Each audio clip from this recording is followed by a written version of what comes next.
हाल ही में नासा ने अपने किस मिशन के लिए पहली महिला तथा अश्वेत पुरुष का चयन किया है? आर्टेमिस 2। आर्टेमिस 2 ये चंद्रमा पर जाएगा। ये मिशन कहां जाएगा? चंद्रमा पर। नासा के पास पैसा की कोई कमी नहीं है। हम लोग क्या पैसा का कमी हो जाता है, वरना देखिए हम लोग में 2008 में हम लोग चंद्रयान 1 लाए, 2010-12 में 2 ले आना चाहिए, 13-14 में लेके आना चाहिए चंद्रयान। इतना लंबा लंबा गैप होता है जी, 15 साल का गैप। आप खुद सोचिए, 15 साल का गैप होता है। 2008 में चंद्रयान 1 जबकि सक्सेस हो गया था, 2019 में चंद्रयान 2 और 23 में आया चंद्रयान 3। खैर ये तो जल्दी आ गया, चंद्रयान 2 और 3 में दिक्कत उतना नहीं हुआ, लेकिन चंद्रयान 1 और 2 के बीच में 10 साल का गैप। सोचिए 10 साल का गैप होना चाहिए जी। जितना जल्दी एग्रेसिव रहिएगा उतना फायदा होगा। जो आगे निकल गया वही रूल करेगा। अंतरिक्ष में जो आगे निकल गया वही रूल करेगा। देखिए रॉकेट जो होते हैं ना, वो महंगे इसलिए हो जाते हैं कि वो लौट के नहीं आते हैं। सपोज कीजिए आप एक हवाई जहाज से पटना से दिल्ली जा रहे हैं, लेकिन वो हवाई जहाज बस एक ही बार यूज हो सकता है। आप अंदाजा लगाइए किराया कितना महंगा होगा। वो बार बार यूज होता है, दिन भर में 5 शहर की कम से कम उड़ान भरता है। दिल्ली से उड़ के आता है पटना, फिर वापस पटना से जाता है दिल्ली, दिल्ली से चल गया कोलकाता, कोलकाता से वापस आया पटना, पटना से फिर गया दिल्ली, साफ सफाई हुआ, तनी आराम किया, फिर उसको रख दिया यहाँ पर। इस वजह से किराया सस्ता पड़ता है, क्योंकि हम उसका रीयूज कर लेते हैं। अगर दोबारा यूज नहीं करते तो कोई भी चीज़ महंगी ही आती है। रॉकेट के साथ भी यही होता है, एक बार हम सैटेलाइट में छोड़ देते हैं तो दोबारा हम यूज नहीं कर पाते। स्पेस एक इलॉन मस्क की कंपनी दोबारा यूज करने लगी, वो छोड़ के आता है रॉकेट, फिर रॉकेट आके लैंड हो जाता है, उसमें फिर ईंधन वगैरह भर दीजिए, पेंट वगैरह साफ सफाई करके दोबारा यूज कर लीजिए यहाँ, तो वो सस्ता हो जाता है। तो इसरो ने भी इसको सिस्टम को लॉन्च किया, लेकिन दोनों में अंतर है। उसका जो रॉकेट है इलॉन मस्क का, वो खड़े उतर जाता है इससे, जिस वजह से उसमें एक्सीडेंट की संभावनाएं ज़्यादा होती है। लेकिन उन सोच रहे पैसा वाला देश है सब।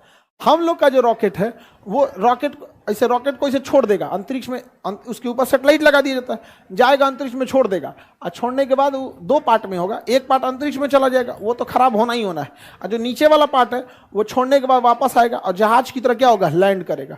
ऑटोमेटिक जहाज की तरह क्या होगा, लैंड करेगा रनवे पर। तो कर्नाटक के चित्रदुर्ग एयरबेस पर वायुसेना को बुलाया गया और डीआरडीओ ने कहा कि देखिए हम कोई धोधड़ मशीन बनाए हैं, ये क्या है आपको मतलब नहीं है, इसको अपने हेलीकॉप्टर में टान लीजिए और ले जाकर अंतरिक्ष में हवा में उड़ाइए और कहीं ले जाकर छोड़ दीजिए। ले गया हेलीकॉप्टर ऊंचाई पे और वहीं ले जाके छोड़ दिया। पूछ रहा है कि टूटे फूटेगा नहीं, तो कह रहा है अरे आप छोड़िए ना जी, टूटे फूटेगा नहीं। जैसे उसको छोड़ा गया हवा में होगा, उसका सेंसर ने भांप लिया, तुरंत विंग्स उसका निकल गया बाहर। विंग्स क्या हो गया, बाहर निकल गया। उसका ऑटो पायलट तुरंत जीपीएस से कनेक्ट हो गया कि हमको जाना कहाँ है, उसको बता दिया गया था, पहले ही गूगल मैप दे दिया गया था, इधर मुड़ो। उसका मुंह वो पट्टी करके छोड़ी थी इसरो एयरफोर्स, तुरंत घूम गया, उन्हें नहीं जी इन्हें जाना है यहाँ पे, तुरंत यहाँ से दाहिने बाएं लेफ्ट राइट करके कदम ताल चाल धीमा करके एयरपोर्ट से लाइन अप कर लिया और अपना चक्का बाहर निकाल दिया और उतर गया एयरपोर्ट पर। एयरपोर्ट पे उतरा तो इसका स्पीड बहुत ज्यादा था, देखा कि अरे बाप रे तो हम हिल जाएंगे एयरपोर्ट के आगे, थुथुर लड़ जाएगा मेरा। दाएं से पिछवाए को पैरासूट खोल दिया, तुरंत पैरासूट खोल दिया यहाँ पे और उतर गया, पूरा सक्सेस हो गया हम लोग का। तो हम लोग के रीयूजेबल रॉकेट में एक्सीडेंट की संभावनाएं कम है। समझ में आ गया कि नहीं आ गया? तो देखिए जरूरत के हिसाब से हम लोग के पास क्या है ना कि अगर ज्यादा पैसा लॉस होगा ना तो फिर जो मंत्रिमंडल है या जो सरकार है वो इसरो को लगेगा कि अरे यार इस पे पैसा बहुत बर्बाद हो रहा है, तो वो लोग भी उसी हिसाब से सोचते हैं। समझ में आ गया कि नहीं आ गया? तो किसके सहयोग से हुआ है? एयरफोर्स ने चिनूक हेलीकॉप्टर में लादा और टांग गिरा दिया उसको। एयरफोर्स वाला परेशान थे कौन सी गिरवा रहा है हमसे, लेकिन बाद में क्या हो गया, सक्सेस हो गया यहाँ पर। समझ में आ गया? तो अब देखिए इसरो है, ये रॉकेट किसका है? इसरो का। हथियार बनाती है डीआरडीओ, लॉन्चिंग के लिए किसे बुलाई है? एयरफोर्स। किसे? एयरफोर्स। समझ में आ गया कि नहीं? इंटीग्रेटेड होते हैं सब। तो आप ये मत समझिएगा कि अंतरिक्ष कार्यक्रम सेना के काम में नहीं आएगा। अंतरिक्ष में वही रॉकेट होता है जो सीधा जाता है, क्या दिक्कत है, उसको टेढ़ा कर देंगे चल जाएगा कहीं और नहीं समझ आया? अरे जो अंतरिक्ष में जा सकता है बगल में जाने में क्या दिक्कत है? जब हम चांद पे जा सकते हैं तो फिर चीन कितना दूर है?